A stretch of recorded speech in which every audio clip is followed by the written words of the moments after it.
happy to be here. It's super exciting to be hosting this workshop with Mintbean. I want to specifically thank Ro, my friend who made this possible, and also Mintbean for inviting me and for making all of this possible. I'm gonna say it's a bit hard to host an event a day after Apple unveils iPhones with all the cool video transitions and all the equipment those guys have. As you can see, I just have a webcam. And so, yeah, just bear with me. I hope I'm able to make this as fun as possible. And yeah, together we're going to learn about recursion. Specifically, we're going to be using JavaScript as our language. And we're going to look into what recursion is, how we can use it, how we can implement it in our programs, and how we can understand it in an easier way, and build on top of it and get to more complex problems. So I'm going to be sharing my screen. You're going to see me tilt my head a lot because I have two monitors. Unfortunately, I only have one webcam. So yeah, so okay, let me just start sharing my screen. I'm going to share my whole screen number 2. Awesome. Let me also have the chat open here so that I can see. Oh, thank you for the for the shirt. Yeah, sometimes I forget I'm a developer, so I have to remind myself. Awesome. Okay, so I hope everyone's able to see my screen. Let me click on present. So I'll be toggling in and out of the presentation a lot because as the title of this event says, it's a workshop. I want to encourage all of you to follow along if you like, to challenge yourself, write a code. I'm going to be introducing the applications that I'm going to be using to code today. I know most of you use VS Code basically to edit your code, to write programs and everything, but I'm going to be using something else today, and I don't know if you're all aware of it or know, if you've worked with it until now or not. It's called Run.js. It's basically a small JavaScript playground that you can install across platforms and across devices. And in real time, it shows you basically, the result of your code or if there are any errors. I'm going to be using it today. Awesome, yeah, we can share the link as well. And also the recordings, yeah. So if you guys want to use Run.js as well, I'm going to give you a couple of minutes to download it as I'm introducing the workshop. If not, you can do it on VS Code as well, whatever you're more comfortable with. So let's get started. I'm super excited. Awesome. So I'm going to tell you a little bit more about myself. So my name is Arash. I'm originally from Iran. I'm a self-taught senior developer. I started coding back in 2011. So I've been coding for a little over 9 years now. I married my best friend in 2015, and we've been living together ever since. I moved to Canada in 2017, so I've been living in Canada for a little over 3 years now. I'm currently working at Elite Digital Agency. It's a marketing digital agency. It's one of the fastest growing companies in Canada, and it's an awesome place to work at. While we're here, I am looking for a developer for my team as well. So if anyone's looking for a job, you guys can head out to our job postings and maybe you meet the requirements and you can apply as well. So my passion and the reason I've joined the online dev community is I'm really passionate about helping other developers, whether it's developers who are just getting started, whether it's developers who have started for a while and they're looking into growing and testing new waters, testing new languages, and even people who have been coding for a while and they're looking to land a job, to get more successful, to try more challenging things. I know as developers we tend to like new challenges, so that's what I'm passionate about. So if you don't know, I'm also active on Twitter. I've shared my handle here. You guys can follow me. We can talk. My DMs are always open. I help people almost on a daily basis when I'm not super busy. I usually get back to people when they reach out to me. I love having this communication between developers. If you have a question, if you're stuck on something, if you know, just want to know more about something, you can definitely reach out to me. That will make me super happy if I can, help you, even if it's just a little bit. So yeah, that's a little bit more about me. I wish we could get to know everyone and a little bit more about everyone as well. Maybe, I don't know, maybe we have time at the end, but I'll just continue with the presentation for now. So as I said, our objectives include understanding what recursion is and how it can be used, understanding the important components of recursion. I know recursion is among those, programming terms that are kind of scary, maybe to more, newbie developers, let's say. Everyone's like, oh, recursion, you can't understand it, it's super complicated. It does take practice, and we will see how it works and what what it's made of, but it's not scary. Actually, not just recursion, but anything else. I mean, these big terms when it comes to coding, things like, data structures, algorithms, functional programming, these are things that you're like, oh my God, I'm not even gonna go close to those things. Just let the pros do those. No, it's not like that. So anything you see in the world of programming is easily understandable. It's easily doable. You just need to practice. You just need to take some time. It's not like everyone learns and understands something in the same pace and with the same speed. So if you're not getting something right away, don't think it's not, something that you have to pursue. Keep learning, keep practicing, and before you know it, you're a pro in it. So we're going to be utilizing something called the call stack to debug our code and to see the result of our code today, which is a feature in Google Chrome. So I'll be showing that as well. Okay, so let's see what recursion is.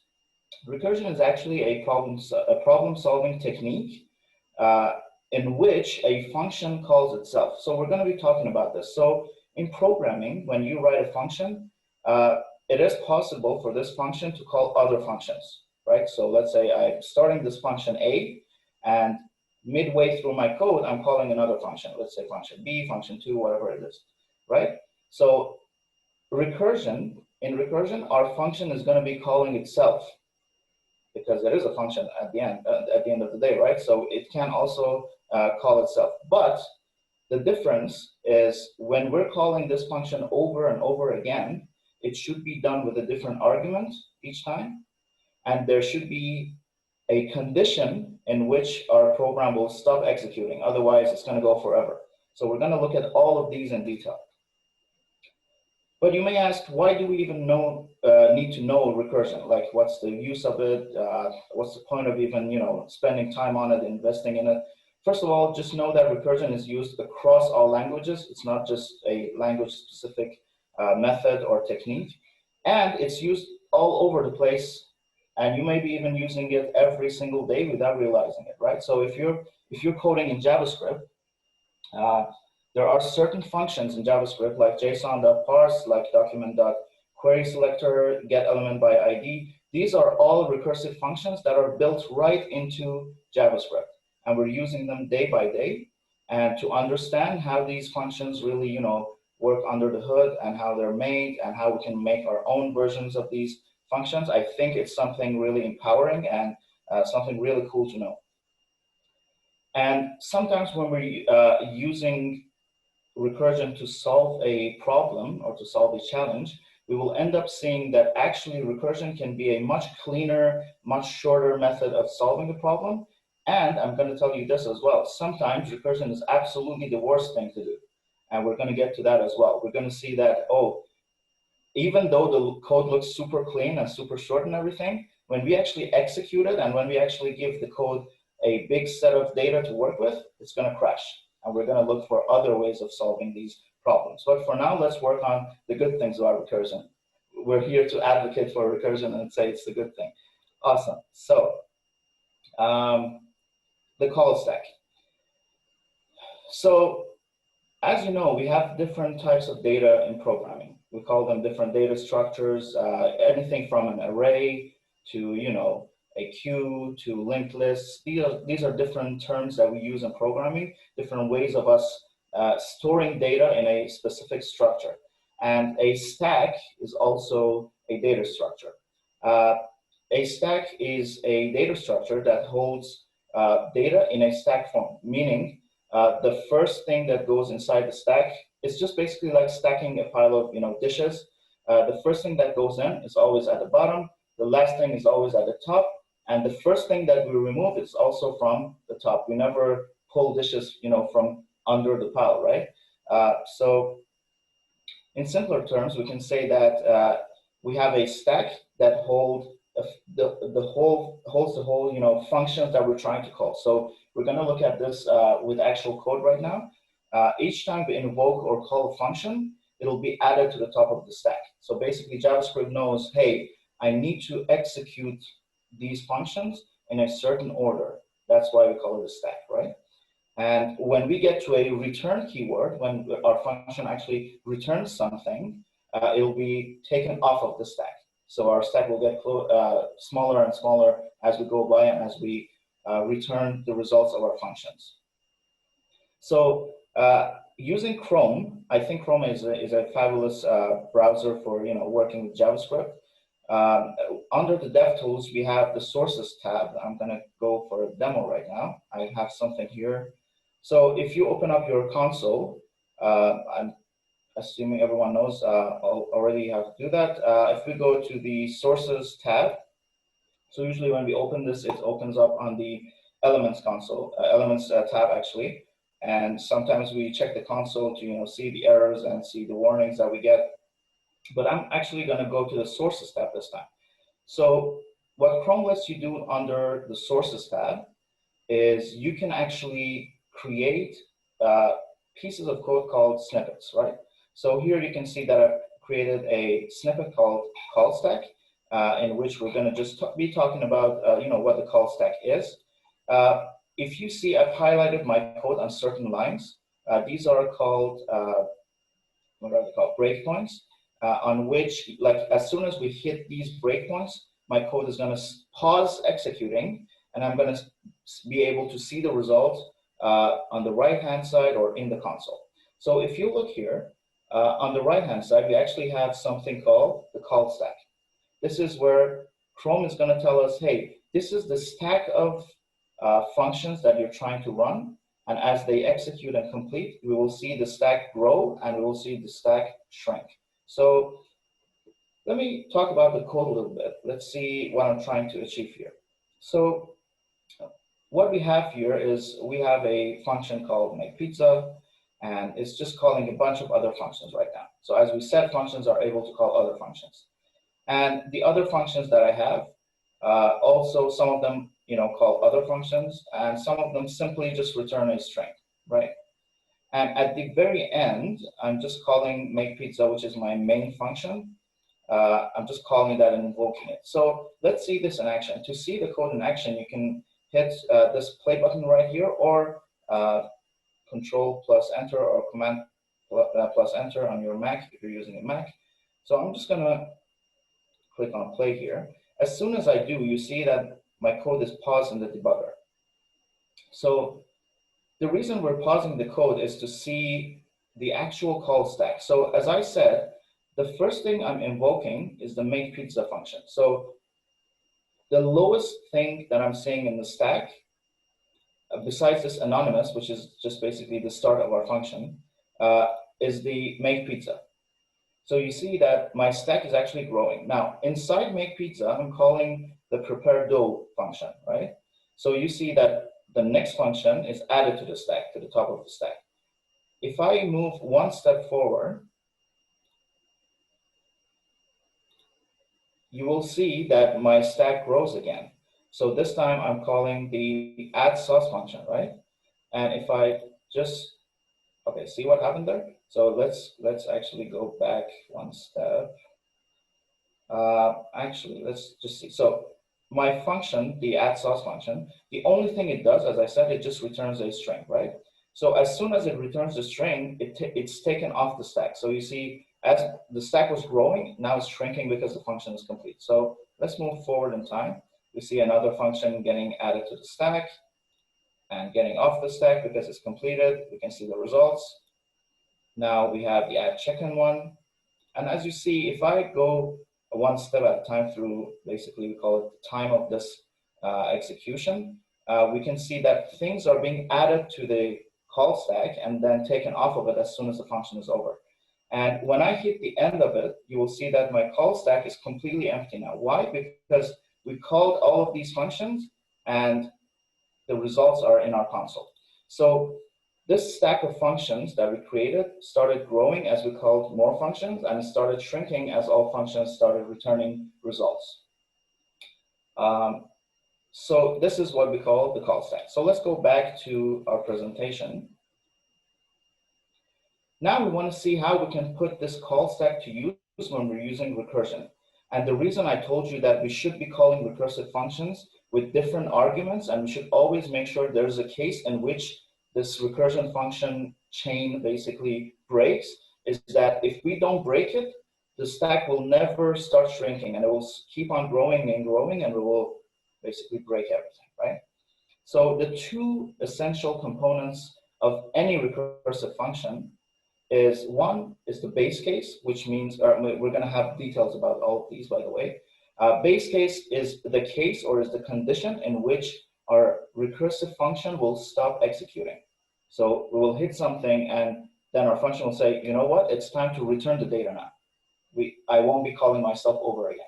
And the second component that is really essential and important is different data or unique data each time that we call the function. So we shouldn't be calling our recursive functions using the same argument. So let's see the base case. As I said, the base case is very important to have, and without it, our recursive function will keep on calling itself, growing the stack, and therefore causing a stack overflow, which I'm pretty sure all of us are familiar with, and we use the website, and this is where it comes from. So when our memory stack has an overflow and cannot contain the functions inside it, we will have a stack overflow.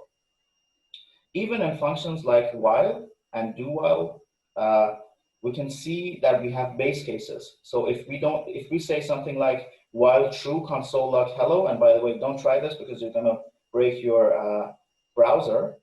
But if we say something like while true, just run this code, it will run forever because we don't have a base case and it will never stop. So the base case is, hey, you've executed enough number of times. I've done whatever I want to do.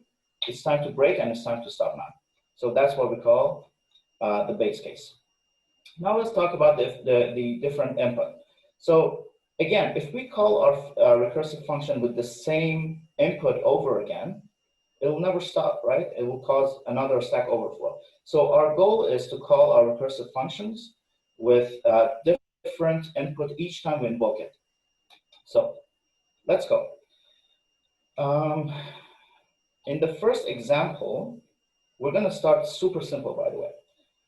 We want to write a function that takes an array of numbers, and it's going to let us know if the array has any odd numbers in it or not. We're not going to talk about what the number is. We're not going to count how many odd numbers there are.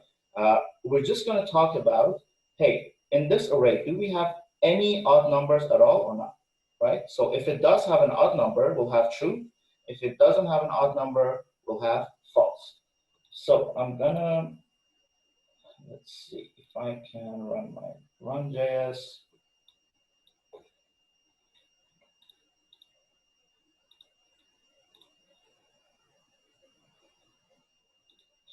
Open this. Okay, so as I said, I'm gonna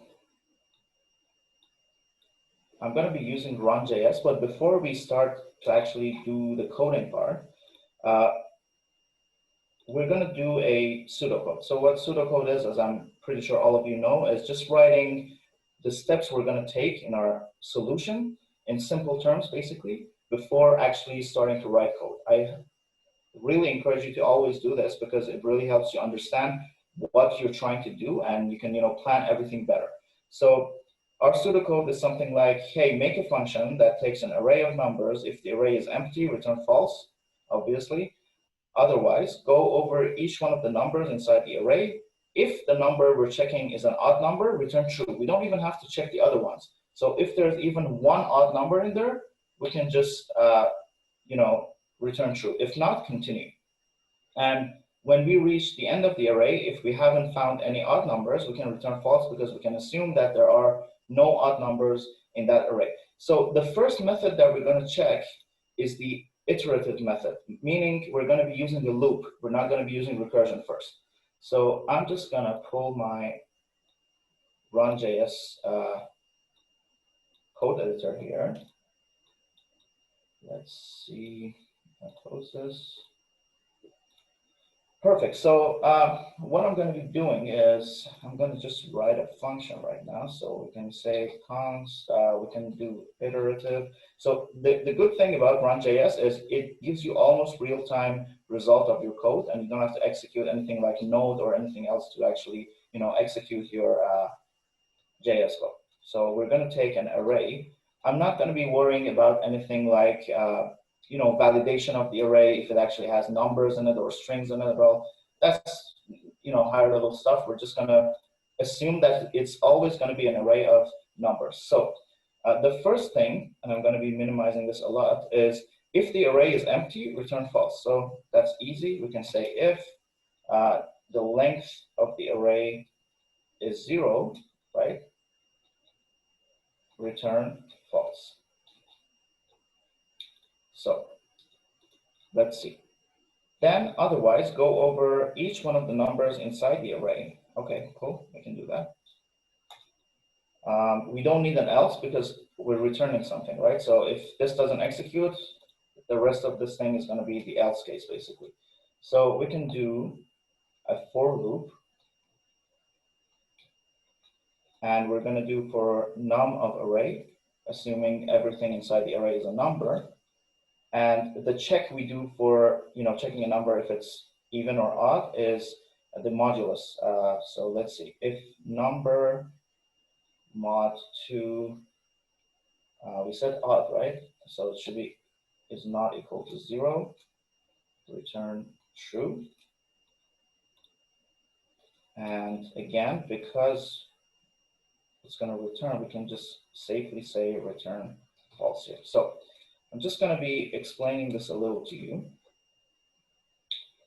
So what we're doing here, we're checking first of all if the array length is equal to 0. If it's an empty array, just return false. Otherwise, go over the items in the array, the numbers in the array. If any of them is an odd number, return true. Otherwise, we've iterated over everything and we're returning false. So let's put this to the test. We can do console.log iterative, and we're going to do, first of all, let's check our base case. So we can see that when I'm passing it an empty array, it's returning false. So let's try 1, 2, 3, and 4.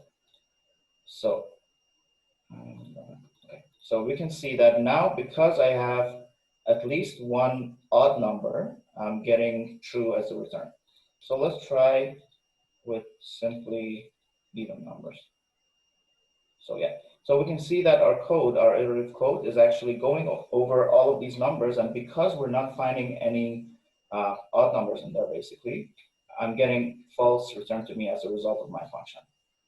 Not super impressive, I know. We're going to get to more complex functions, but as I said, we're going to start simple with simple functions and build our way up to more complex stuff. Now, let's see how we can call this and convert this basically to the recursive way of doing it. So let's move forward.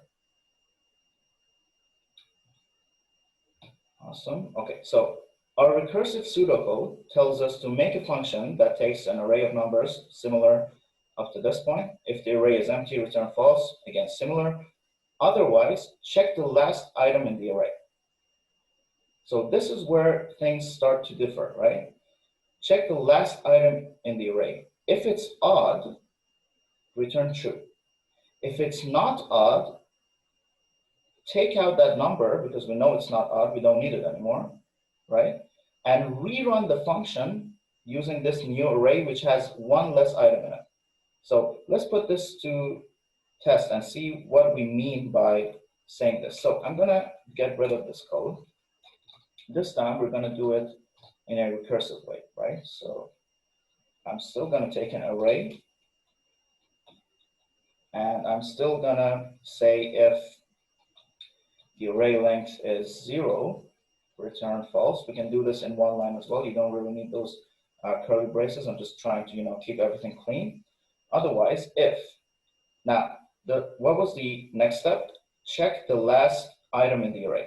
How can we check the last item in the array? We can say array and then give it an index of length. Array.length -1. Because we always know that we're 0 index, so the last item is actually length -1.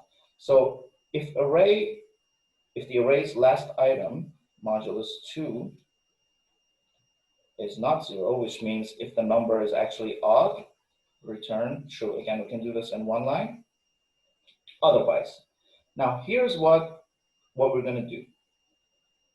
So I have this array of numbers. Let's say I'm just going to comment here. We have 2, 4, 6, and then 5, right? Actually, let me put it here. Okay, so the way we're checking this is at first I'm checking the very last number, which is 6. Is it odd? No. So what I'm doing is I'm going to take it off my array. So this means that I'm taking 6 out, and there's a method for this. It's called pop. And I'm going to tell you why we're starting at the end as well. It has a optimization and performance reason, actually. But let's talk about it later. So I'm taking 6 off of the array, and I'm going to be calling the function again. So this time I'm going to be saying, hey, call recursive, but this time give it a different array. So at first we had 6 in there as well, right? Now, this time, as you see, one of the key components was, hey, call your function with a different argument every single time. So this time I'm calling it with 4. The last item in there is 4. It's not odd. So I'm going to be shrinking my argument. So we're going to have 1 and 2. This time we're going to call recursive with 1 and 2. Again, 2 is not odd. So this time our array is going to only have 1 in it. I'm going to be calling recursive with 1.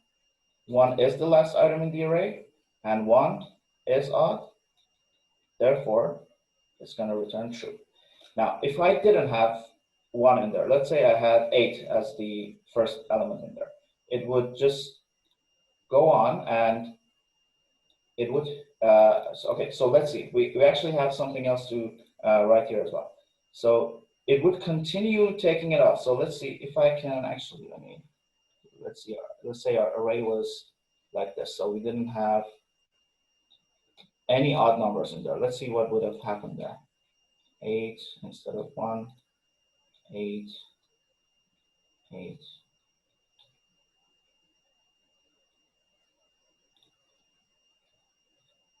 Now, what would have happened if we didn't have any odd numbers in there? We would have called our function with 8, which is also an even number, right? And we would pop it again. So this time we would call, at the very last time, our array would be an empty array, and we would call the recursive function with an empty array. So wait, what is this? This is actually our base case. If the array length is actually 0, it means we didn't have any odd numbers in there, so return false. So this is the base case. This is the case where we're making sure that this function is not running over and over and over again. And this second line it actually guarantees that as soon as we hit an odd number, it's going to return true. So let's actually see this in action. Now, we're popping the number, we're popping the last item out of the array. Now, what are we returning? As I said, we should be calling the same function again using our updated array. So we're returning recursive, which is the same function, with the array. Now, we're popping the last item off of the array. So this time, this second array is not the same as the first array. So therefore, we're calling the function using a different array. So let's actually see if we can log array here and see the change in it. So let's put this to action. So if we do console.log recursive, and so if we do an empty array, we can see that our base case is working. Perfect. If we do a single odd number, we can see that it's returning true because it's hitting this line number 2. Now, if we have multiple items, but there is an odd number, we can see that it's working with true. Let's say we don't pass it any odd numbers. So as I said in my comments, and as you can see here, our array is changing each time we're calling the function. This is the key thing to recursion. When you're calling the same function over and over again, your input should be changing. So as you can see, at first 6 has been taken off. So the second time we're calling the function, so if I put this array at the beginning, we can actually see it all the way. So yeah, you can see our array is like this at the first iteration or at the first recursion instance. Then it shrinks to 2 and 4, then it shrinks to 2, and then it shrinks to an empty array, which is our base case, and we can see false being returned to us as a result. So as you can see, the way this recursive function works is it calls itself, but each time with a different input. And therefore, we're guaranteeing that this function is not going to be running forever and ever because we also have a base case. So I'm just going to quickly look at, I don't want to say this. So I just want to quickly look at the chat here to see, I think I saw a question. An example of recursion in a real code base. Okay, they never use recursion and it only comes up in Java. Well, that's not the case. So I can tell you that as a senior developer, I've used recursion on numerous occasions. I can't really pull up a code base right now for you, but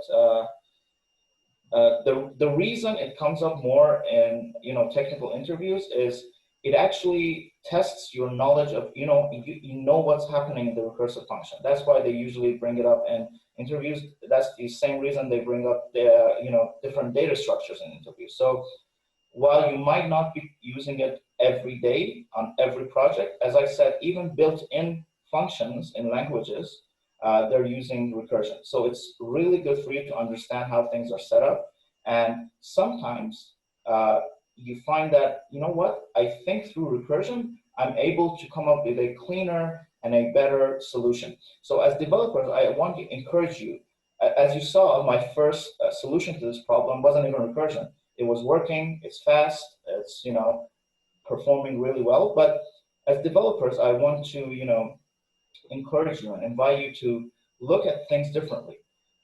Try different things. So now that you know recursion, even if someone's not directly asking you to use recursion, I want to encourage you to use it in different codes that you're writing, basically, right? So don't just stick to the things that you know and you're comfortable with. Always try different things. This way, when something comes up, and it does, trust me, in one of the jobs you're going to have, it's definitely going to come up. You already know and you've already practiced on it, right? So this is why we're holding or we're participating in workshops like these, is to tell you, even though this is not something that all developers around the world are using every single day, it's something that's really good to know and have under your belt, basically. So that's why. But I'm gonna see if I can actually give you a real world example. I have to think about like the code bases that we have. Let's see if there are any questions. Which of other data structures? So, okay, I'll give you time to ask me questions at the end because we have to consider the time as well. I still have some slides to show you, but afterwards we can talk about all the data structures, and I'm going to tell you which ones are important to learn. I'm going to tell you this right off the bat, that data structures is something that you won't really be using on a daily basis in smaller companies. So unless you're working for a company like Google or Amazon, who deal with millions or billions of users, when the data sets are super huge and the algorithms have to be really on point in terms of performance and execution and the space they take and everything, you won't really be needing those custom data structures that are super complex to set up. So that I can tell you that it's not really used on a daily basis, at least, in companies like the one I work with. So that is one. Let's see another question. Okay, yeah, so that's a really good question. What happens if we put this array pop in a variable? So the way this function works, when we call the pop function, it's always good to know how these functions, how these built-in functions work under the hood. So this pop function actually returns a value. What is that value? Let's check. I'm going to call it pop equals, and we're going to console.log the pop. I'm missing an E here. Perfect. So as you see, the pop doesn't actually return the shrunken array. It returns the number we're taking out. So no, if we put pop, if we put the result of array.pop in a variable and use that to call the recursive function, we're just calling the recursive function with the numbers that we're taking out of the array. So it's not going to work, right? So that's why I was only just calling the function without putting it in a variable, because the thing it actually returns is the number we're taking out, and it's not the actual array. So the array is being updated as we're calling this function. That's why we can call the recursive function using the same thing. Okay, let's see.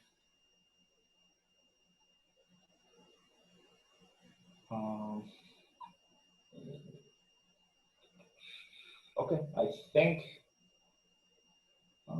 let's see. Yeah, I think we're good. So we can continue for now. I'm going to be looking at the questions again. I'm going to give you, as you see, we don't have a lot left.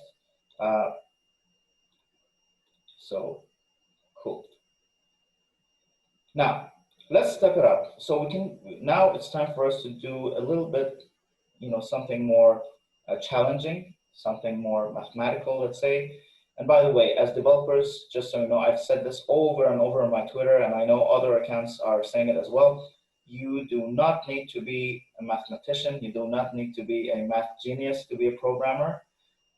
It's good to understand different things and different concepts in mathematics. I can tell you that I'm not a math genius, not even close to being one. But as a developer, it helps sometimes to understand, how these functions in math are defined. But definitely, even if you want to work at a huge company, you don't need to be a math genius. Don't ever let that be something that you see as a barrier for you getting to your goal. So now we're going to say hello to the factorial function. So what is the factorial function? The factorial function, which has the symbol of an exclamation point, multiplies all integers from our chosen number down to 1. For example, if we say I want to get the factorial of 4, that would equal to us multiplying 4 by 3, and then by 2, and then by 1, which is equal to 24. Similarly, if we go up to 100, it'll be 100 times 99 times 98, all the way back to 1. Super easy and super simple, right? So how can we implement this in JavaScript? Let's see.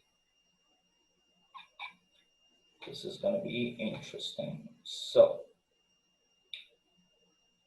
we're going to, again, start by doing things the way that we usually do them, which is the iterative version, which means we're going to be using loops to loop over all of the numbers or all of the data set, basically. We're going to be making a function that takes a positive integer or number.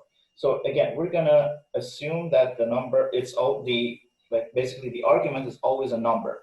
We're not going to be doing data validation, but it's always good, and this is something that I've told some of my friends as well, that when you're writing a function, let's say you're doing an interview with a company, right? And they ask you to write a function that takes a number. They're not going to ask you to validate the input. But if you do it on your own, and if you show them that, hey, in my mind, I know that there might be corner cases where this input is not going to be a number. And I have that in mind, and I have written a condition for it. If you do that on your own, it's a huge plus. Like if someone, because we do code assessments at Elite Digital as well, and when I see people, having things in mind that I didn't directly ask them to work on, it's a huge plus. I'm saying, this programmer actually knows what it takes to make a function run well. So, but in this case, because it's a demo, we don't have to do it. So make a total variable and set it to 1. Start a for loop that starts from the number that we have and it goes down to 1.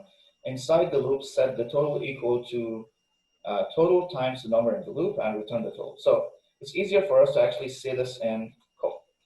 So the first thing, again, we're going to do the iterative function here, and I'm using ES6. I think ES 2020 just came out. There's no catching up with technology. As soon as you think you know the latest stuff, a new trend comes out. So I'm still using ES6. So we can create this function, and right off the bat, we can say if the number is less than or equal to 0, we can just return 1. Because in mathematics, right, the factorial of 0, I believe it's 1. So we don't have anything under 1. So 1 is the bare minimum, right?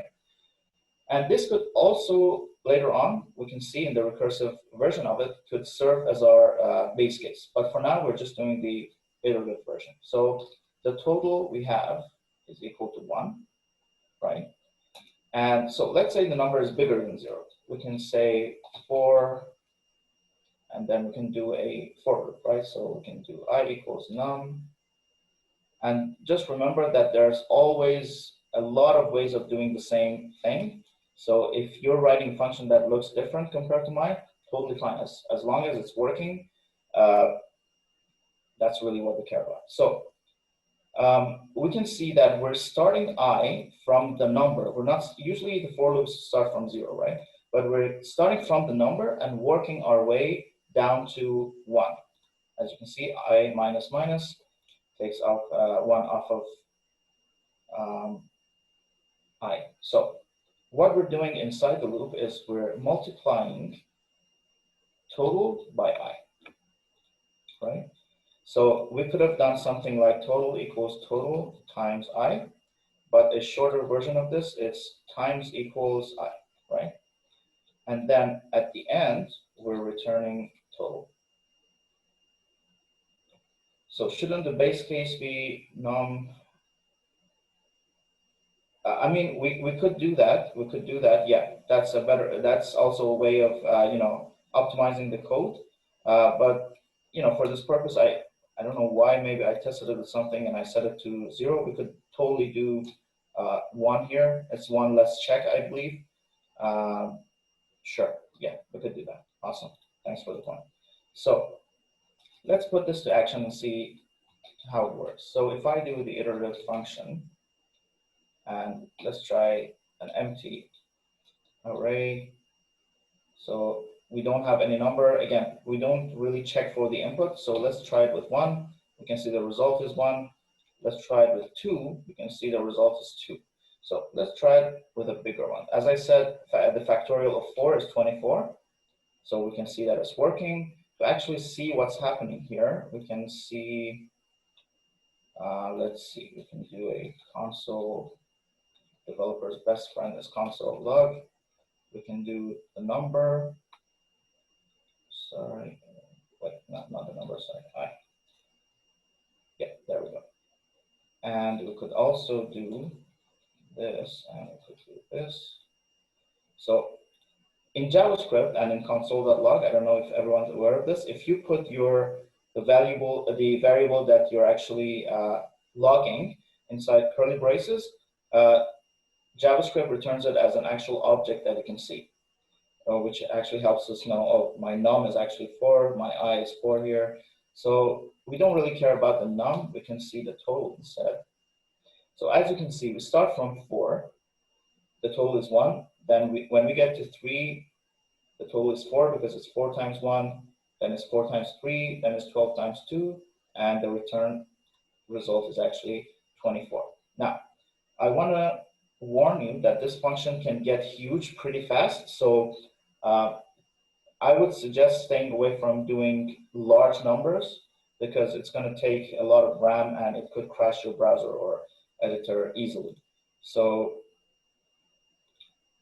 we did it. So now we're going to look at the same function The only difference it's going to have this time is going to be recursive. So this time I'm actually going to keep the iterative one, and we're going to compare them. So I'm going to do the recursive one.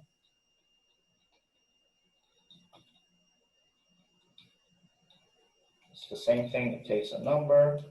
Now, I want to show you how cleaner a recursive approach can be.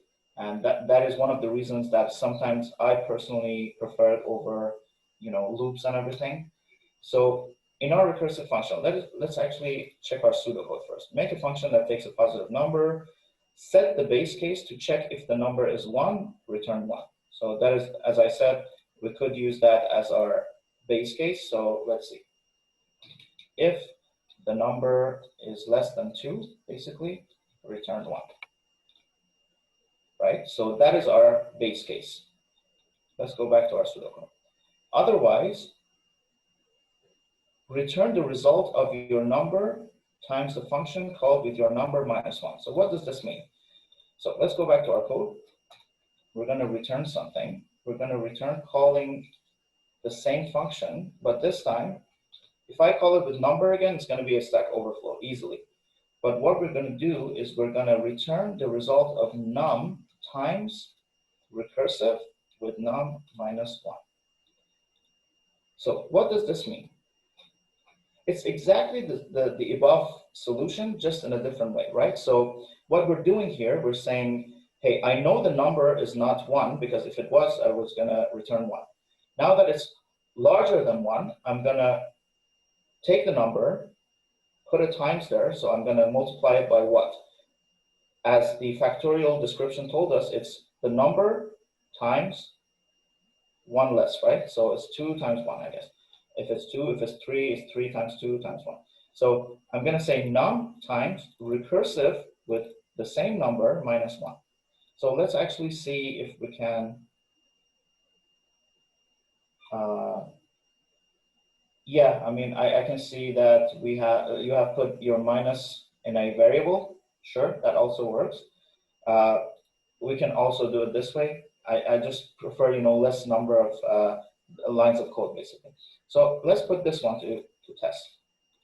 Does it work with 4? Yes, I can see that the result is 24. So what is actually happening here? Let's see if we can do some console.logs to see what's happening. Let's see what num is.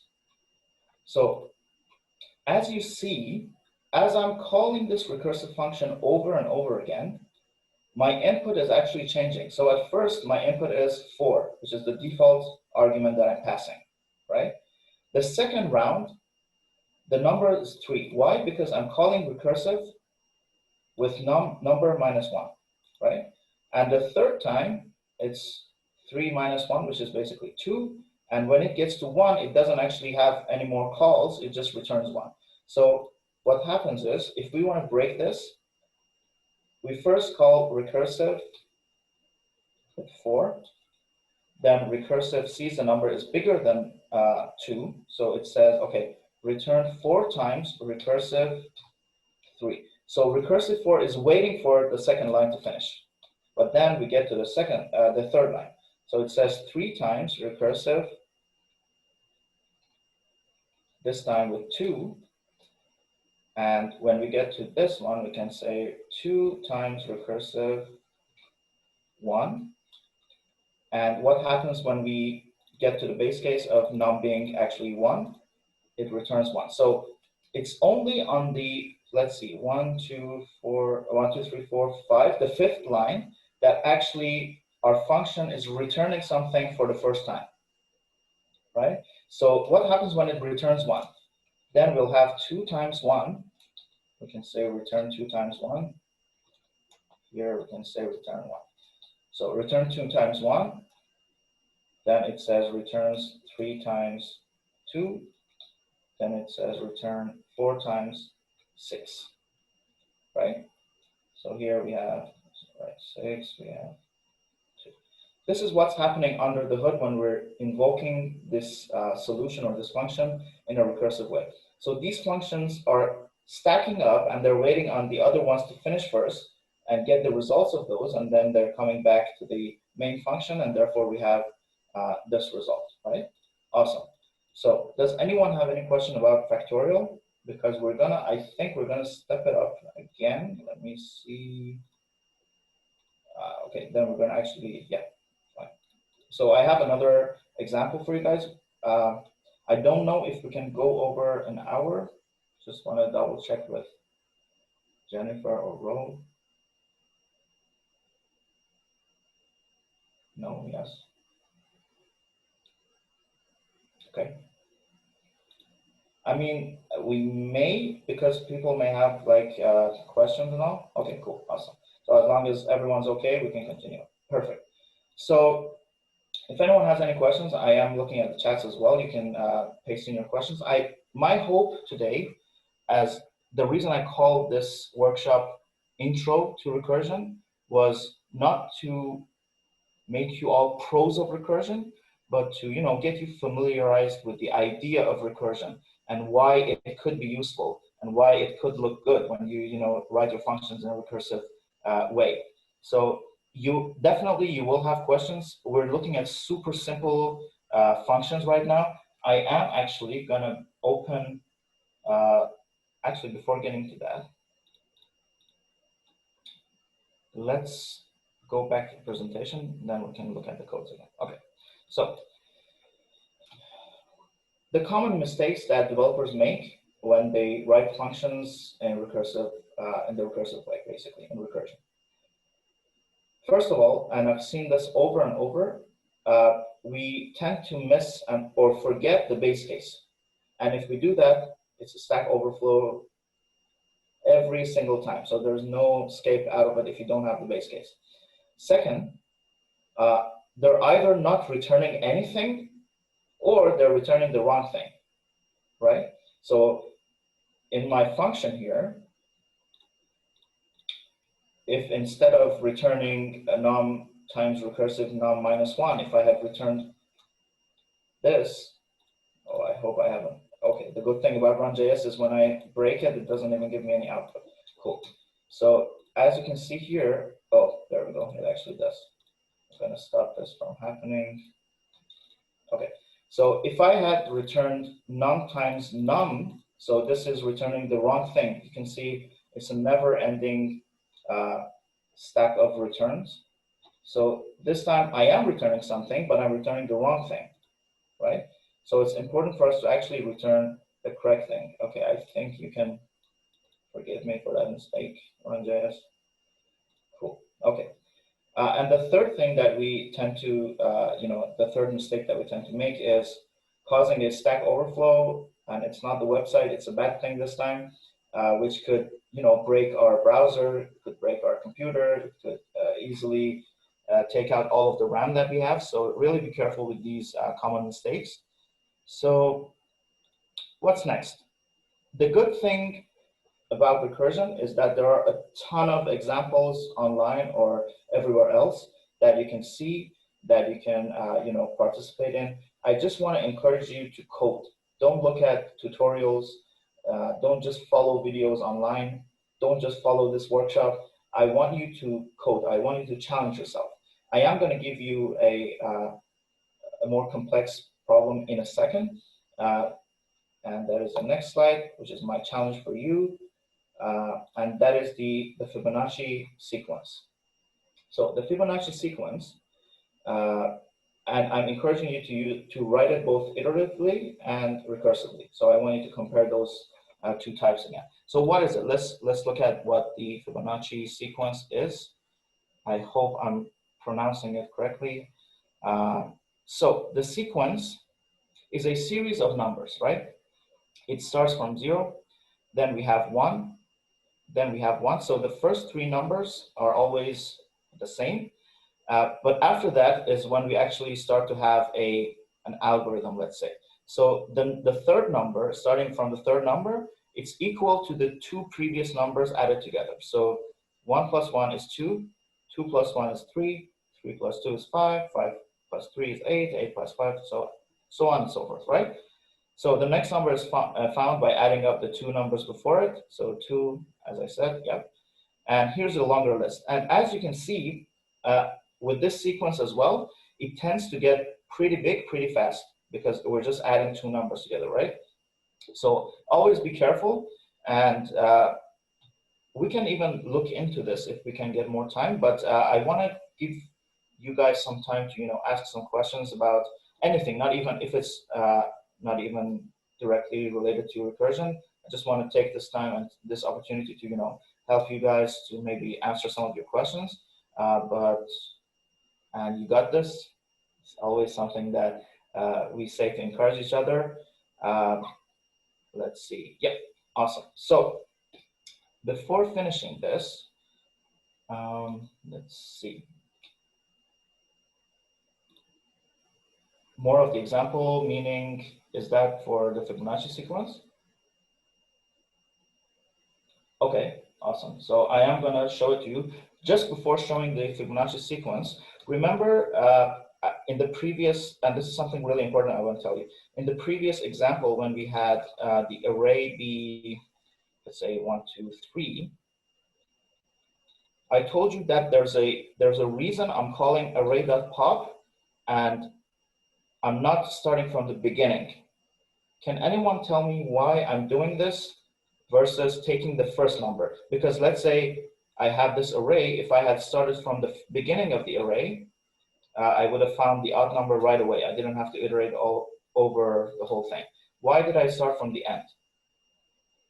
So yeah, the memory it's not directly related to memory, but you're getting there. So it is related to performance, I can tell you that. So let's see what happens. I'm actually going to go through this. What happens when we pop off the last item in the array? It's going to take off 3, and it's going to give us 1 and 2, right?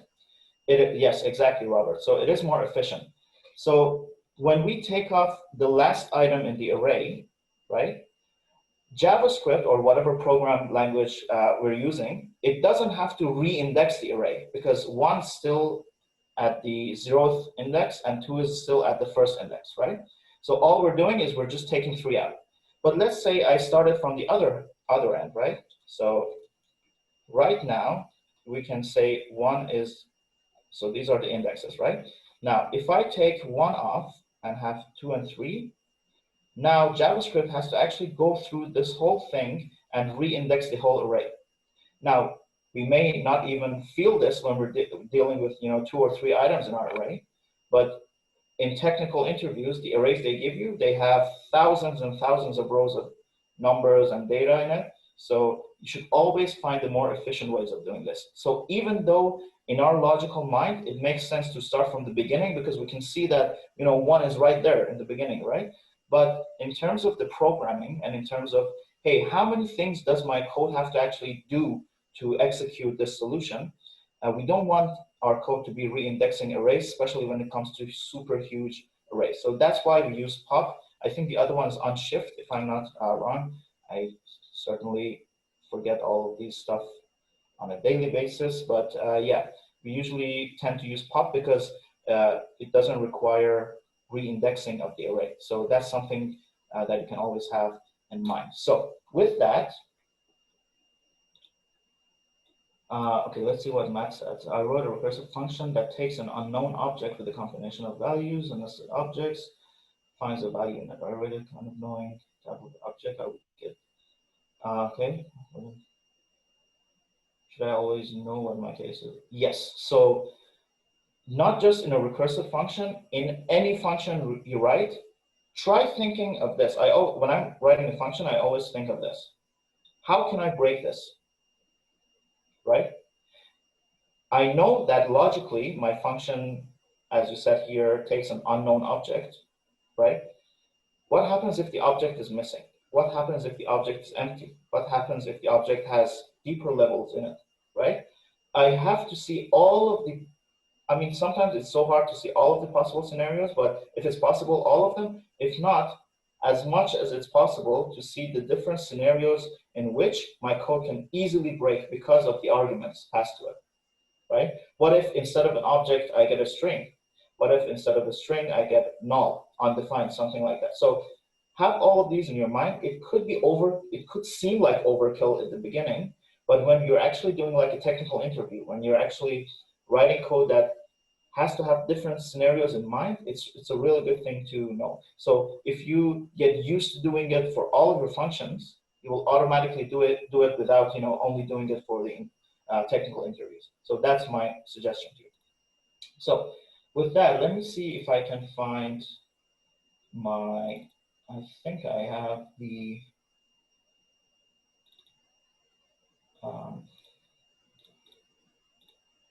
where are you?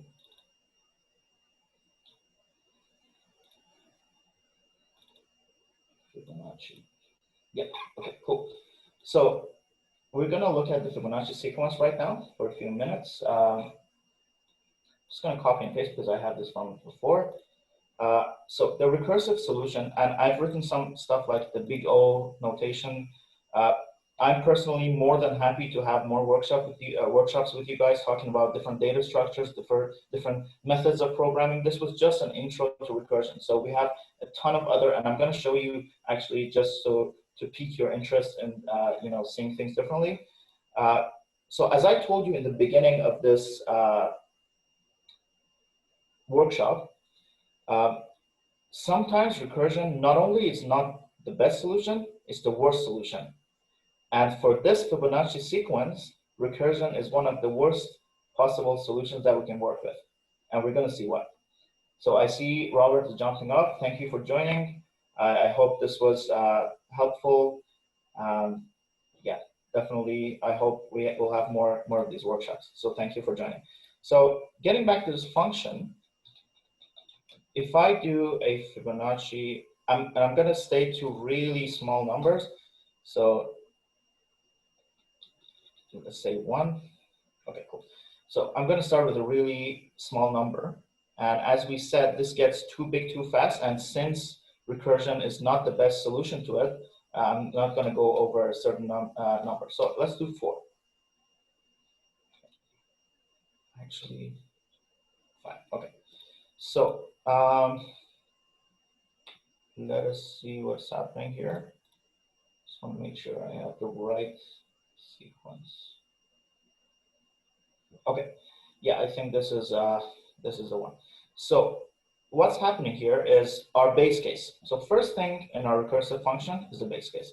If n, or if the number is less than or equal to 2, it's always going to be 1. So just return 1.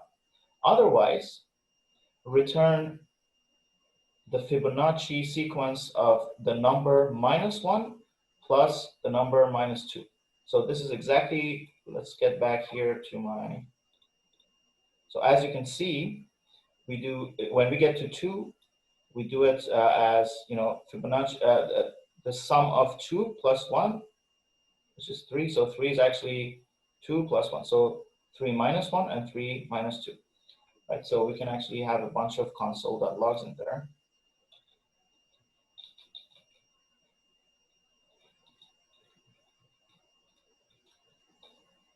So as you can see, when we do a Fibonacci sequence of 5, n at the beginning is 5, then we have 4, 3, 3, right?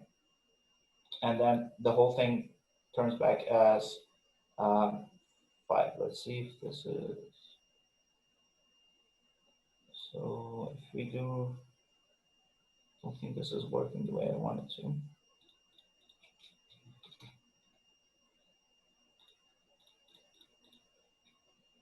So if we have, you know why? Because we're actually doing the return thing here is we're adding 2 together, right? So we're not actually printing out the solution to this. We're actually, let's see what happens if we go higher, 8. Yeah, so that's more like it. So we're actually returning the actual number at that index. So we're saying what's the 8th number in the Fibonacci sequence. So as you can see here, I've written it down. Okay, thank you for joining, Nikki. So as you can see, 21 is the 8th number in our sequence. So this is what the function does. So I'm going to do a little bit bigger. So let's see what's the 15th number. let's see what is the 20th number. So as you can see, it's starting to take a little while for my code to execute. What is the 50th? And I don't see any more output. So as soon as I went up a certain number, and I think this is going to take a while. Let's see if I can go back to 10. Okay, it's going to take a while. But as soon as I went over a number, the call stack, because it gets so large so fast in the Fibonacci sequence, and if we put this in the stack, you will see how big this stack is going to get super fast. That's why it's going to take a while. And you can see that it still hasn't returned the value. So this means that recursion is not simply, it's not a good solution for the Fibonacci sequence, right? Instead, we have two different versions of doing this. And I'm going to, this is a little bit above the level of, just this. So the first solution is called memoization. I don't know if you guys have heard this, but the thing is, we're going to save some of the results in an array and use those to, basically don't recalculate everything over again. So let's see.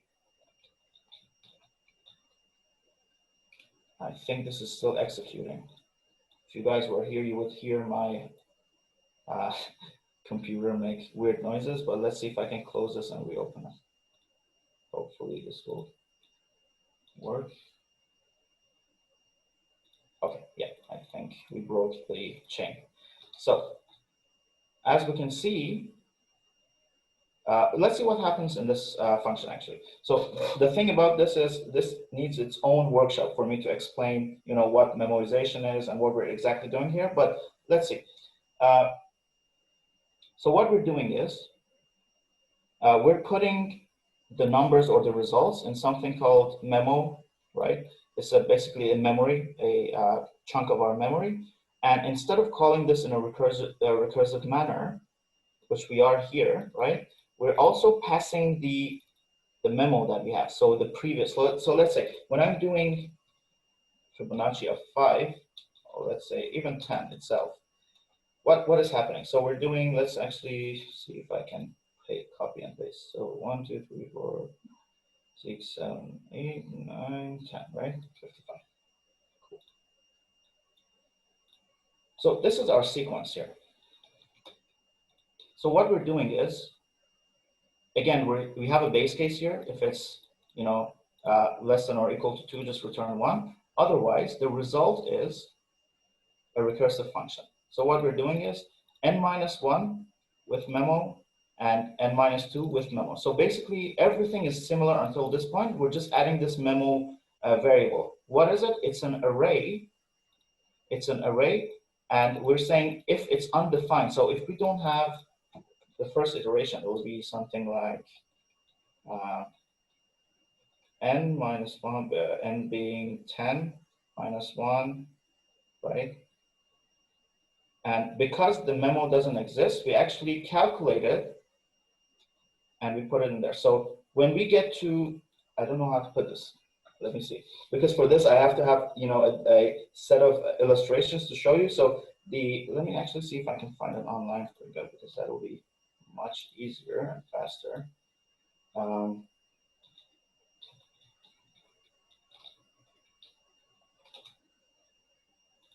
Yes, I think we do have it here.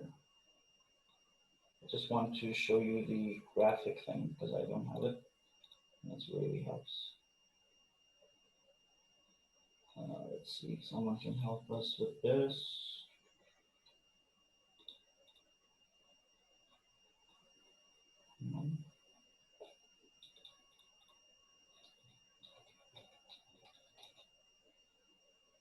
There was a reason I didn't put this in this workshop. I knew that we would be stuck here because I didn't have it ready. Okay, let's see. Anyone? Okay, there we go. I think this image is going to help us. Oh, cool, it's a PNG. Okay, anyways, so as you can see, because we're doing things in a stepped way, right? we can still use the result of previous. The thing we're doing with memorization is say, oh, if I know the answer to Fibonacci of 2, actually, let's see, someone, I think, sent me a link here. If we know the answer to, yeah, I mean, this is also a tree that we can show. If I already know the answer to one of these branches, I don't have to recalculate it. So that saves me a lot of time and it saves me a lot of space. That's what we're doing with memorization. So we're saying, hey, if I know the answer to the Fibonacci of, let's say, 3 or the Fibonacci of 5, right? I don't have to calculate it again because it's like a lot of calls on top of calls on top of calls, and that's what's making it super slow for us, right? So instead of that, I'm putting the results of things that I've already calculated inside this memo. And if I know it, I just return that instead. I don't calculate it over again. But if I don't, I will calculate it, right? So as you can see, if it doesn't exist, right? If it exists, I'm returning that. So I'm not calculating it. If it doesn't exist, I calculate it and I put it inside the memo. So this is what I'm doing to save time and save on resources, right? And again, we can get into detail, but this is going to take a lot of time. But there's a third version as well called tabulation. Just going to put it here. This is the best one. And what it basically does is, let's see. So what it basically does is, it's not a recursive way of doing things. It's actually an iterative way of doing things. So as you can see, we have this fib nums. It's an array. These are the numbers that we have. So we know the first 3 are always, let's say, hard-coded. After that, we will have a for loop that will go through, 3 until that number, and it's going to store the result inside this array, and then we're going to return the index that we want in that array. So let's put this to action. Remember that basically my editor was breaking after I called it with, I think it was Fibonacci of 100, right? Let's see if it does the same thing here.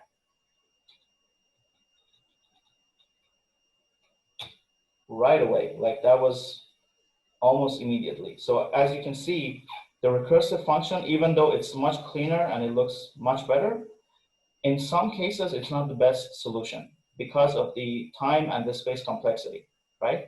So the memorization one is also really good on time. It's O of n. I don't know if you guys are familiar with this, but the thing that it really doesn't have in mind is space, because each time this memo array is growing, right? But here you see that even for space, we do have this array inside, but it's not growing with every call, and we don't have even a recursive call. So it's just one iteration or one call of the whole function, and it returns what we want. And you can see even with Fibonacci of 100, it gives it to us right away, basically, right? So sorry for this last part. I wasn't really prepared to dive into these different ways of doing the Fibonacci sequence, but since you guys were interested, it would be great to have a session on time. Oh yeah, so time and space complexity, again, it's one of those things. If you ask other developers, they're going to tell you, we don't care, we don't really use it on a daily basis. But if you know it, and if you put it into the work that you're doing, into the code that you're doing, you will see the difference. You will see how faster your code is going to run, how more efficient it's going to be. And when it comes time for you to have an interview with, let's say, a big company, which is possible for all of us, by the way, you will be totally ready to jump into these data structures, these algorithms, the O of n, whatever. So I would love to have a memorization workshop. I would love to have a time and space complexity workshop, as long as you guys want those. And you can talk to Ro, talk to Jennifer, and we'll definitely see what we can plan for the future. But yeah, for now, again, sorry, this last part was a bit laggy because I wasn't really prepared for all this memorization and stuff, but I just wanted to show you that recursion, while it's a really good thing, it can also be something that's going to kill your browser or your RAM or whatever. So always be considerate, and don't start with large numbers. Always start with small inputs to make sure you don't break anything. So I hope you guys enjoyed this workshop. I'm actually going to leave my presentation on my last slide Cool. So you can find me on Twitter with this handle. You can also find me on the dev community website with just dev.to/Arash, my name. I would love to connect you guys. I would love to talk more about these topics, including recursion or the things that we didn't have time to dive into. Thank you very much for giving me your time. I hope this was good. I hope this was helpful. And I hope these workshops continue and they get better and better in quality. So thank you very much. I hope all of you practice and challenge yourself on recursion, and yeah, we'll take it from there. Thank you guys. Awesome. Thank you so much, Arash. And I want to thank everyone for joining us today. He did an amazing job, did above and beyond